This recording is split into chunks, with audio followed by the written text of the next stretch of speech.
আত্মগত কথা জিন্তু গীতাৰ্থ পাঠ ৰাজকুমাৰ।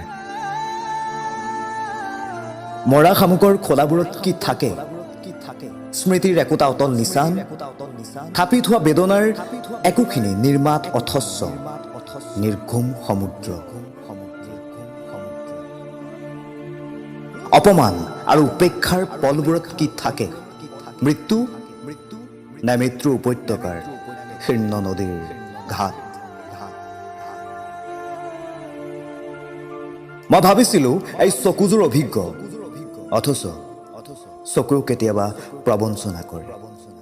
মৰুভূমিৰ বেদুইন হৈও মই পাহৰি গৈছিলোঁ হাতোৰাৰ তলত থাকিব পৰা নখৰ কথা, মৰীচিকাৰ জলাশয়ৰ তলত থকা শুকান গৰ্ভৰ কথা।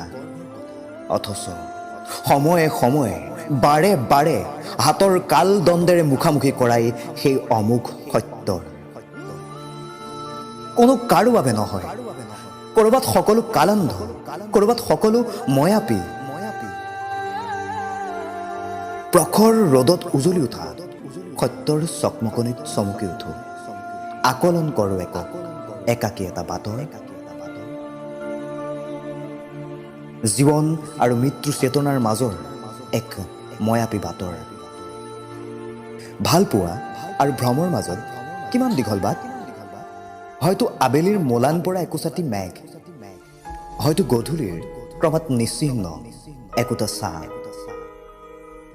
শাৰী শাৰী উজলি উঠা ষ্ট্ৰীট লাইটৰ পোহৰতো কিয় আকাশ উজলি উঠিব নোৱাৰে?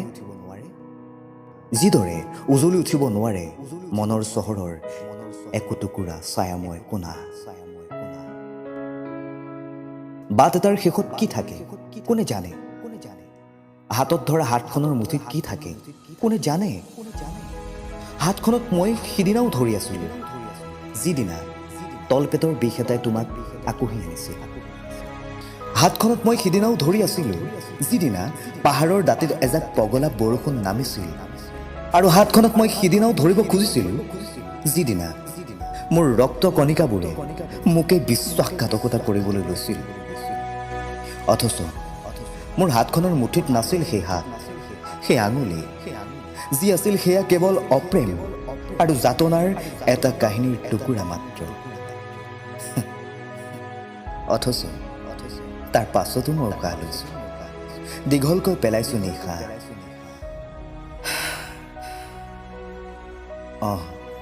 তাৰ পাছতো মই জীয়াই আছোঁ, অথবা যি থাকিবলৈ স্বপ্ন দেখিছোঁ।